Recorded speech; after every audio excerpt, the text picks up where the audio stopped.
You ever see someone weaponize coffee at 30,000 feet and realize you're not watching a meltdown, you're witnessing a one-woman crime spree with Wi-Fi?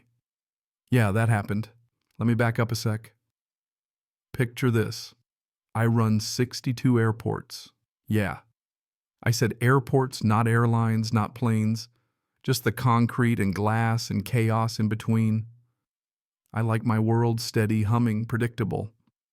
And my wife, Lena, she's the same. Used to run airfield ops at our biggest hub until we realized one of us should probably see sunlight more than once a week. Lena's sharp as a runway light, could take down a grown man's argument with a single eyebrow raise. Peaceful type. That's us. So this one red eye from LA to New York we're in coach keeps us honest, you know? Lena by the window, me in the middle, both of us content in our own little world.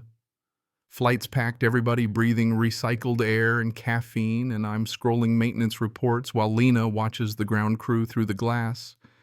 There's a kind of poetry in it for her. Normal, right until Normal walked in disguised as Karen Julian.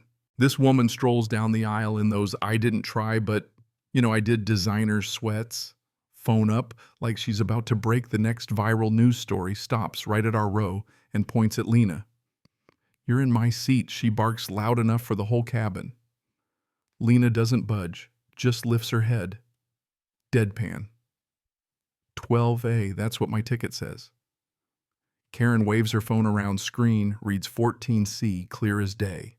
I keep quiet. Lena's got this. Enter Ben, the flight attendant. Patience of a saint, double checks the tickets.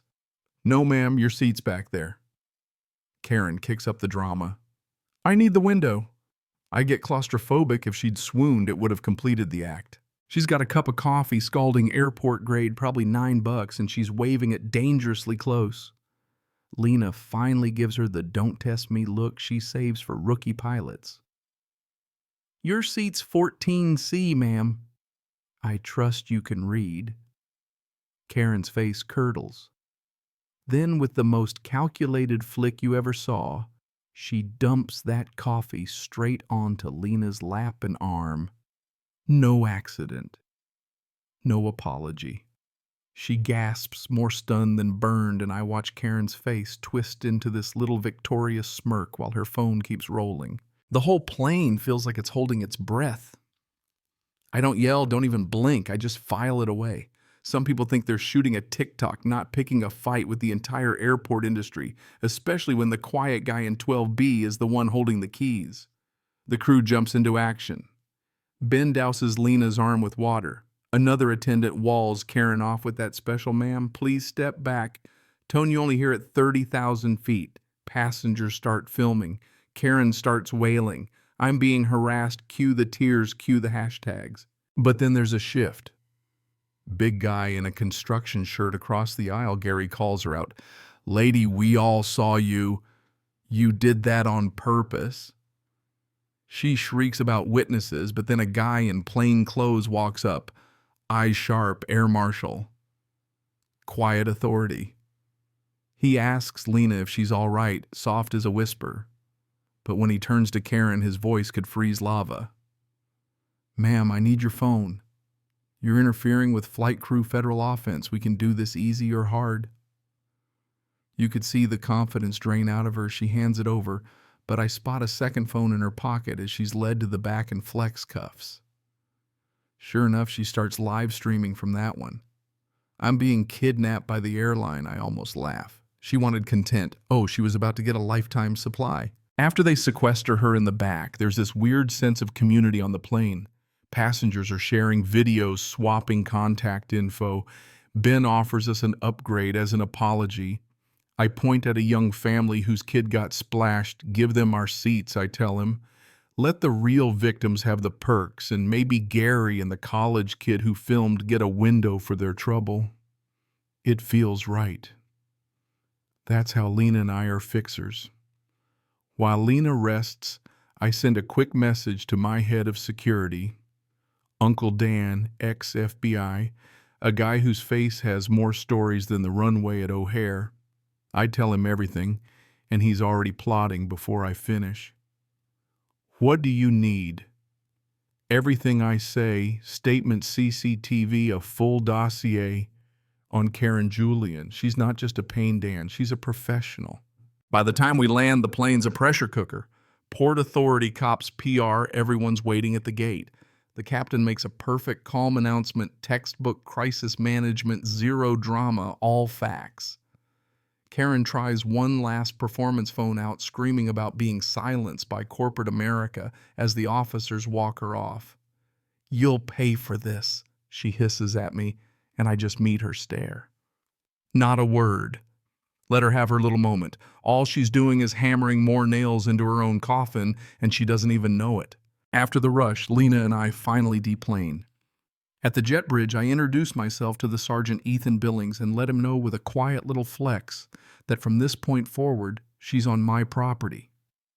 That's right, my company operates the airport. If she so much as breathes in the wrong terminal, it's trespass, and we'll handle it. The moment clicks. The sergeant's eyes go wide, Karen's jaw drops. It's the first time she realizes she's not in a YouTube video anymore. She's in my house. By the time we get home, the sun's coming up. Lena's patched up, but she's glued to her tablet. "You're not going to like this," she says. Karen's already spinning her version online, heavily edited dramatic music, portraying herself as some kind of martyr. The comments are a digital mob. "Stay strong. Queen Sue the airline." I shake my head. A lie gets halfway around the world while the truth is still filling out paperwork at the gate. Then Uncle Dan calls. This woman's no amateur, Ethan. She's run this con before a whole crew, a string of scams, and just like that I realize this isn't a one-off tantrum. This is a business model. Their pattern: pick a fight film, provoke, then shake down companies for hush money or freebies. But they picked the wrong mark this time. We set a trap, full-on sting operation, at our Chicago hub. We lay out the bait, a too-good-to-be-true influencer flight deal. Our people stage everything: gate agents, coffee kiosks, the whole show wired for sound and video. Karen and her goons do exactly what we expect. Try to start trouble film, a fake bag dispute, shove an agent at the jet bridge. We have it all on camera, 7 angles, audio witnesses. One of her own crew gets cold feet and flips, turns over chats, receipts, everything. It's all there in black and white. They targeted Lena for looking non-confrontational, planned the coffee attack, joked about their payouts. A whole spreadsheet of scams, 6 figures over 3 years. This isn't a case anymore. It's a reckoning. Court day. Karen tries the performance art defense, claims it's all social commentary. The prosecutor doesn't say a word, just plays the uncut footage. Karen coaching her team, whispering, "Watch this," right before scalding Lena. Spreadsheet videos, confessions, the judge just shakes her head. "You're not a victim. You're a con artist." Sentence: fines, restitution, probation, public retractions. And the kicker, Karen's got to spend 200 hours cleaning the glass at JFK in full view of the very travelers she once conned. 3 months later, Lena and I are finally headed on a real vacation. We spot Karen in her orange vest pushing a janitor's cart, scrubbing the terminal windows she once peered through from first class. She locks eyes with us, still furious, still blaming everyone but herself. Lena can't resist. She strolls to the glass, takes a long sip of coffee, and gently fogs up a perfect little circle right where Karen just finished. Doesn't say a word, just smiles, then takes my arm and we walk away, the hum of the terminal returning, order restored. So here's my question: where's the real justice online? Everyone's a hero or a villain, but out here, sometimes it just comes down to quiet persistence and knowing when to step back and let karma do its thing. Ever had someone try to ruin you with a lie and watch the truth win? In the end, drop your story in the comments. Share this with someone who needs a win. And don't forget, sometimes the only way to handle chaos is with a good, clean sense of humor.